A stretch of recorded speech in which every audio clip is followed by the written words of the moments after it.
Selamat sore Bu, kami dari kelompok 3 ingin mempresentasikan tentang materi akuntansi.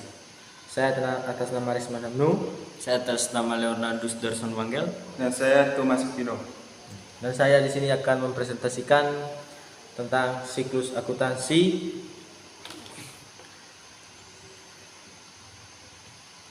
dasar-dasar akuntansi, dan laporan keuangan.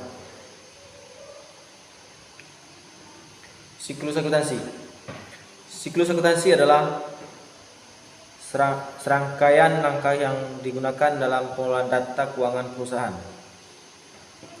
Contoh siklus akuntansi yaitu analis transaksi. Perusahaan mencatat semua transaksi keuangan yang terjadi seperti penjualan, pembelian, dan pengeluaran.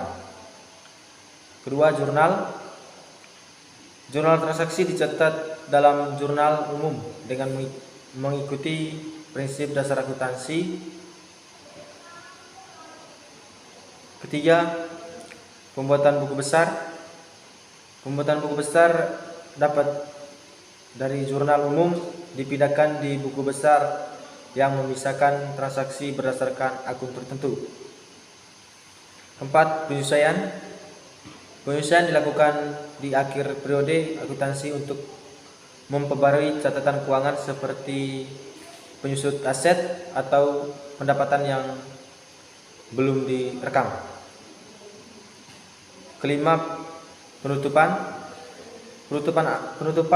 akun digunakan untuk menutup akun pendapatan sehingga biaya saldo dapat dipindahkan ke laporan laba rugi.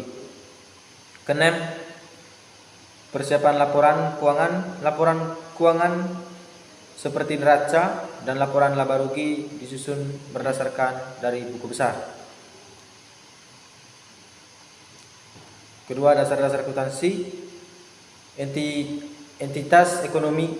Perusahaan dianggap sebagai entitas ekonomi yang berbeda dari pemiliknya. Kedua, waktu aktivitas ekonomi dicatat dalam periode tertentu. Ketiga, biaya historis. Biaya historis aset yang dicatat dengan biaya historis bukan nilai pasar saat ini.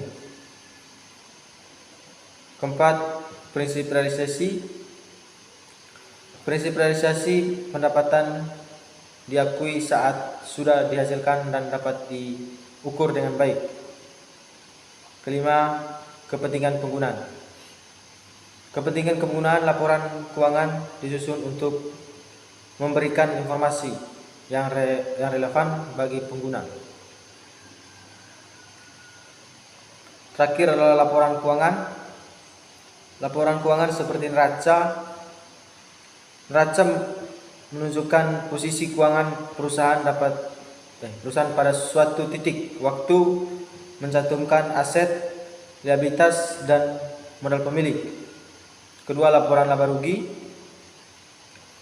Laporan laba rugi menunjukkan pendapatan biaya dan laba rugi bersih selama periode tertentu. Ketiga, laporan arus kas. Mengajikan arus kas masuk dan keluar perusahaan selama periode tertentu. Keempat, laporan perubahan modal pemilik. Laporan modal pemilik mengajikan perubahan dalam modal pemilik selama periode tertentu. Itu dari saya. Baik, saya akan menjelaskan gambaran bagaimana siklus akuntansi dalam sebuah perusahaan berlangsung. Jadi siklus akuntansi itu adalah serangkaian langkah-langkah yang dilakukan dalam perusahaan untuk mencatat, mengelola, dan melaporkan transaksi keuangan. Siklus akuntansi ini membantu perusahaan memantau kinerja keuangan mereka, memenuhi kewajiban perpajakan, dan membuat keputusan bisnis yang tepat. Ada beberapa langkah-langkah utama dalam siklus akuntansi. Yang pertama, pencatatan transaksi. Pencatatan transaksi ini itu yang adalah langkah pertama dalam siklus akuntansi ketika perusahaan melakukan transaksi keuangan seperti penjualan produk atau pembelian bahan baku. Dokumen transaksi seperti faktur, kwitansi, atau nota harus dicatat secara akurat dalam jurnal. Transaksi ini mencakup transaksi berbasis kas dan transaksi berbasis faktura. Yang kedua, posting. Setelah transaksi dicatat dalam jurnal, langkah selanjutnya adalah mempostingnya ke dalam buku besar. Buku besar adalah catatan yang mengumpulkan informasi tentang akun-akun yang berbeda seperti kas, piutang, hutang, dan persediaan.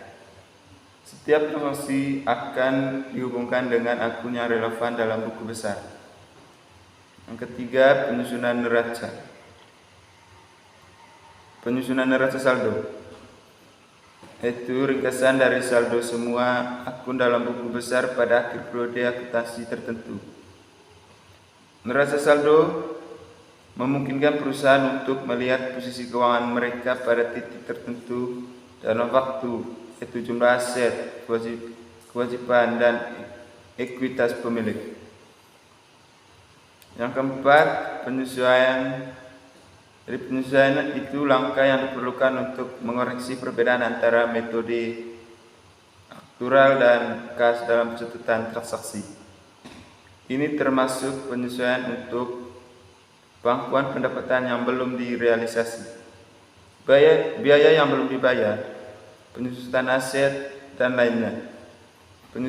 Penyesuaian ini dibuat pada akhir periode akuntansi untuk memastikan bahwa laporan keuangan mencerminkan posisi keuangan yang sebenarnya.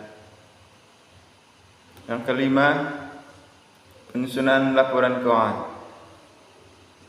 Setelah penyesuaian dilakukan, perusahaan dapat menyusun laporan keuangan.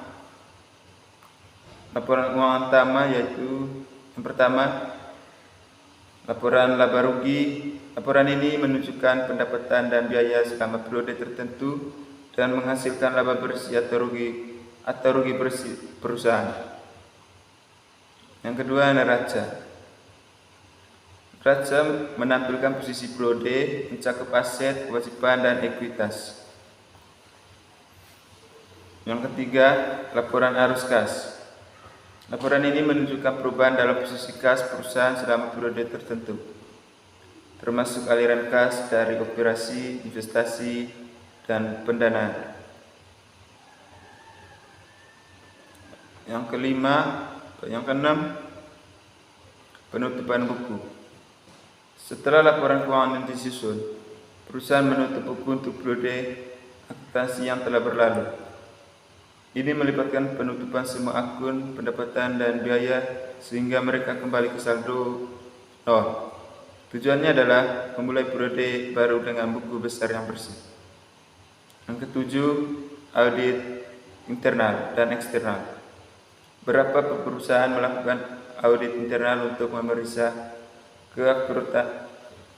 keakuratan catatan keuangan mereka secara berkala. Selain itu, auditor eksternal mungkin juga melakukan audit independen untuk memeriksa dan mengonfirmasi keakuratan laporan keuangan perusahaan.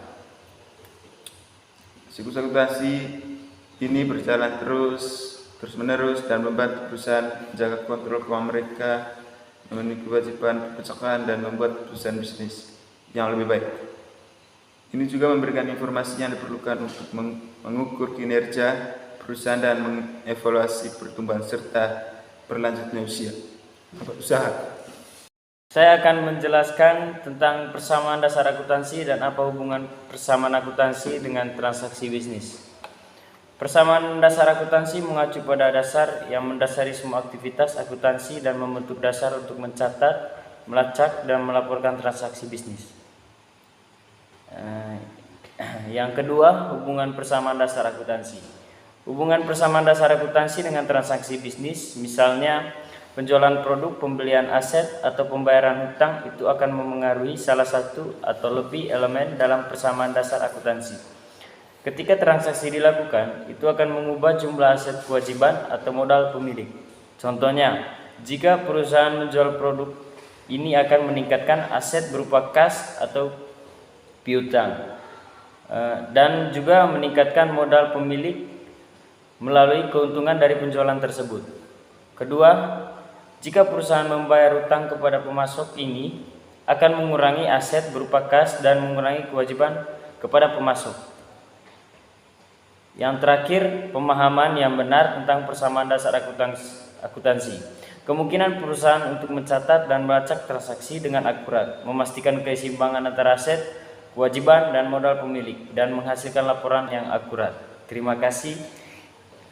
Itu saja presentasi dari kelompok 3. Selebih dan kurangnya kami ucapkan terima kasih. Terima kasih.